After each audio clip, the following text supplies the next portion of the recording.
नमस्कार दोस्तों, मेरा नाम रोहित पाल है और आप पढ़ रहे हैं गुरुकुल स्टडी पॉइंट पे चैप्टर 2 10th क्लास का हिस्ट्री है भारत में समाजवाद। ठीक है, इसका पार्ट 2 है। पार्ट 1 हमारा पहले हो चुका है और कुछ कारणवश कहता है ये वीडियो बहुत लेट में अपलोड कर रहा हूँ। ठीक है, आज का टॉपिक हमारा क्या है? असहयोग आंदोलन ही क्यों? गांधी जी ने असहयोग आंदोलन ही क्यों शुरू किया? देखो, गांधी ने अपनी प्रसिद्ध पुस्तक हिंद स्वराज 1909 में महात्मा गांधी ने कहा कि भारत में ब्रिटिश शासन भारतीयों के सहयोग से ही स्थापित है। यानी भारत का सहयोग जब तक रहेगा तभी तक ब्रिटिश शासन क्या करेगी, यहाँ पे शासन कर सकते हैं। यानी ब्रिटिश शासन में भारतीय सहयोग के कारण ही चल रही है। यदि भारत के लोग अपना सहयोग वापस ले लें तो साल भर में ब्रिटिश शासन क्या ढह जाएगा। ठीक है, ये स्वराज की स्थापना होगी। स्वराज का मतलब होता है स्वयं का शासन, यानी स्वयं का राज। ठीक है, तो अगर हम भारतीय लोग क्या करेंगे, इसका सहयोग करना छोड़ दें अंग्रेजों का, तो भारत एक साल में ही क्या होगा, आज़ाद हो जाएगा। असहयोग आंदोलन का विचार क्या था? देखो, गांधी का सुझाव था कि आंदोलन चरणबद्ध तरीके से आगे बढ़ना चाहिए। सबसे पहले लोगों को सरकार द्वारा दी गई पदवियां लौटाना होगा, जो कि गांधी ने सबसे पहले अपनी पदवी लौटाई थी। ठीक है, हिंद स्वराज। ठीक है, दूसरा है कि सरकारी नौकरी, सेना, पुलिस, अदालत, विधायकीय परिषद और स्कूल और विदेशी वस्तुओं का बहिष्कार करना चाहिए। दूसरे नंबर पे, यदि सरकार दमन का रास्ता अपनाती है तो व्यापक है सविनय अवज्ञा आंदोलन भी शुरू किया जाएगा आने वाले समय में। ठीक है, 1920 में 20 की कहते हैं गर्मियों में गांधी ने शौकत अली आंदोलन के समर्थन में क्या था, जुटाने हेतु क्या था, देश भर में एक यात्रा चलाई। यानी कि गांधी का मानना था कि शौकत अली और मोहम्मद अली, ये दो भाइयों ने असहयोग आंदोलन के साथ साथ क्या है, खिलाफत आंदोलन शुरू किया था अंग्रेजों के खिलाफ। अगर ये दोनों आंदोलन एक साथ हो जाते हैं तो शायद हिंदू मुस्लिम एक हो जाएंगे, जो कि अंग्रेज़ों को और भी आसान हो जाएगा भगाने के लिए। ठीक है, फिर इसी प्रक्रिया में असहयोग आंदोलन चलता है और कांग्रेस की प्रतिक्रिया क्या होती है, इसको थोड़ा समझते हैं। दो, कांग्रेस में बहुत सारे लोग कहता है इस प्रस्ताव पर कहता आशंकित थे, मतलब शक की नज़र से देख रहे थे कि ये कितना कामयाब होगा कितना नहीं। क्योंकि सोचो, जिस अंग्रेज को भगाने में सर से लेकर एड़ी तक का जोर लगाना पड़ रहा है, और गांधी आके कहते हैं कि कोई काम नहीं करेंगे और देश आज़ाद हो जाएगा, है ना। की समस्याएं थी, लोगों को शक था इस तरीके से। लेकिन आपको पता है, यहीं पे ही जब अधिवेशन में गांधी ने ये बात बोली तो लोगों को भरोसा तो हो नहीं रहा था और किसी के पास कोई मैनिफेस्टो था नहीं, यानी किसी के पास अपना कोई प्लान नहीं था। तो जब कोई प्लान नहीं था, गांधी का जो प्लान था उसी को मानना जाएगा। तो यहीं से एक श्लोक होता है, मजबूरी का नाम महात्मा गांधी। आपने सुना होगा कई बार कि मजबूरी का नाम महात्मा गांधी। यहीं से ये डायलॉग क्या होता है, काफ़ी फेमस हो जाता है। कोई ऑप्शन नहीं था तो गांधी की बात माना गया। असहयोग आंदोलन ये नवंबर 1920 में होने वाली कहते विधायकी परिषद के चुनाव का बहिष्कार करने के लिए हिचकिचा रहे थे, और साथ ही कहता उन्हें भय था कि आंदोलन में लोग हिंसा कर सकते हैं, और अगर हिंसा होती है तो फिर दिक्कतें और भी बढ़ सकती है। सितंबर से लेकर दिसंबर 1920 तक कांग्रेस ने इस विषय में भारी खींचतान चलती रही कि भाई बहिष्कार करना चाहिए या नहीं करना चाहिए, क्या होगा क्या नहीं होगा, ये सारी व्यवस्था यहाँ पे चली रहती है। ठीक है, कुछ समय के लिए कहता ऐसा लगता है कि आंदोलन के समर्थक में विरोधियों के बीच में सहमति नहीं बन पाएगी। लेकिन अंततः 1920 में कांग्रेस ने क्या, नागपुर अधिवेशन में एक समझौता होता है जो कि असहयोग आंदोलन को स्वीकृति मिल जाती है, और यहीं से असहयोग आंदोलन की शुरुआत होती है। ठीक है, असहयोग आंदोलन के अंदर अलग अलग अवधारणाएं होती हैं, लोग अलग अलग तरीके से समझते हैं असहयोग आंदोलन को। अब यह असहयोग आंदोलन और खिलाफत आंदोलन जनवरी 1921 में शुरू होता है।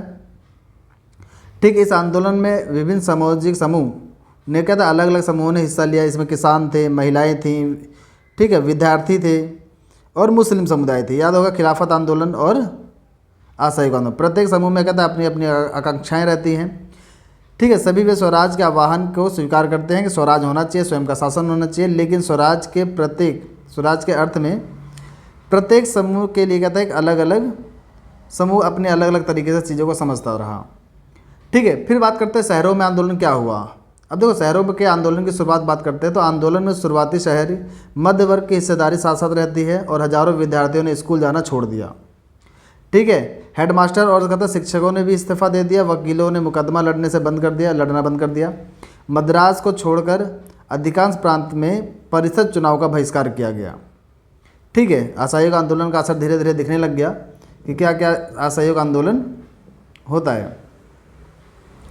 ठीक है, मद्रास में कहता है गैर ब्राह्मण द्वारा बनाई गई जस्टिस पार्टी ने चुनाव का बहिष्कार नहीं किया, बल्कि क्योंकि उनका मानना था कि काउंसलिंग में प्रवेश से ही उन्हें कहता है अधिकार मिल सकते हैं, वे सम्मान केवल ब्राह्मणों को मिल सकता है। सम्मान के लिए कहता है इन लोगों ने बहिष्कार नहीं किया।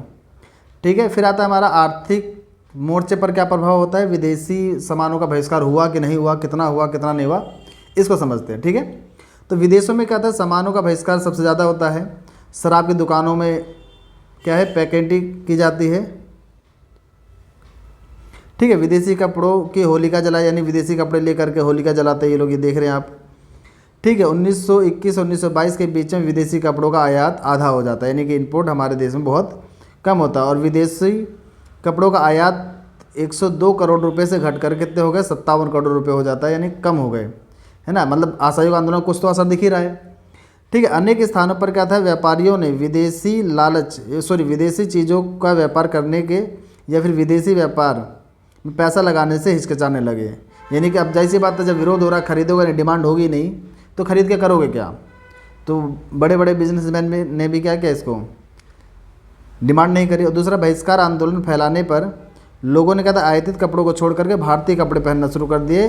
अब हमारे ट्रेडिशनल कल्चर आने लग गया। लोगों ने इस तरीके से काम किया और क्या था, इससे भारतीय कपड़ा मिल और क्या है, हथकंधों पर भी उत्पादन बढ़ने लग गया। मतलब हाथों से बनाई हुई चीज़ें जो थी, या हमारे देश की जो वस्तुएं रही, उसका डिमांड धीरे धीरे बढ़ना शुरू हुआ। असहयोग आंदोलन धीमा पड़ने लग गया। क्यों? क्योंकि कुछ समय के बाद आंदोलन धीमा पड़ने लगा, क्योंकि खादी कपड़ा मिलों को बनाने में क्या था, कपड़ों की तुलना में बहुत महंगा पड़ता था। जो मिलें बन जाते थे और जो घर में बनते थे, घर में बनने वाली चीज़ें बहुत महंगी पड़ती थी। ठीक है, जो फैक्ट्री से बन के आ रहा, जो कि लंदन से बन के आता था, वो थोड़ी सस्ती होती थी। गरीब लोग क्या था, खादी नहीं पहन सकते थे क्योंकि महंगा पड़ता था। मिलों में कपड़े लंबे समय तक क्या था, बहिष्कार करना बहुत कठिन हो गया। यानी काम धाम छोड़ दोगे तो कितने समय तक छोड़ के रहोगे, कमाना तो पड़ेगा ही। ठीक है, ब्रिटिश संस्थानों ने क्या था, बहिष्कार से भी क्या था, समस्या बहुत ज़्यादा उत्पन्न हुई। आंदोलन की सफलता के लिए वैश्विक भारतीय संस्थान की स्थापना हुआ, और जिसमें ये बात हो गई कि बहिष्कार लगभग कितने दिन तक चलना है, कितने दिन तक नहीं चलना है। ठीक है, वैकल्पिक संस्थानों की स्थापना के लिए क्या था, बहुत धीमा पड़ गया, क्योंकि नए नए ऑप्शन भी लोगों को मिलने लगे। परिणाम स्वरूप क्या था, विद्यार्थी शिक्षक स्कूल दोबारा लौटने लग गए। ठीक है, वकील भी क्या था, सरकारी दफ्तर अदालत दोबारा वकालत करना शुरू कर दी। ठीक है, तो ये सारी चीज़ें होने लग गया, और यहीं पे हमारा वीडियो थोड़ा समाप्त होता है। ठीक है, इसके लिए हम नेक्स्ट पार्ट लेके आएंगे। अगर वीडियो आपको अच्छा लगा हो, थोड़ा इंटरेस्टिंग हो, या फिर आपको थोड़ा सा लगता है कि भाई इसके नोट्स बना लेना चाहिए, तो आप इसको वीडियो को पॉज करके नोट्स बना सकते हैं। ठीक है, अच्छे लगे हो तो लाइक करिए, सब्सक्राइब करिए, थोड़ा दोस्तों को शेयर करिए, ताकि और भी वीडियो हम डाल सकें। धन्यवाद, थैंक यू, जय हिंद, जय भारत।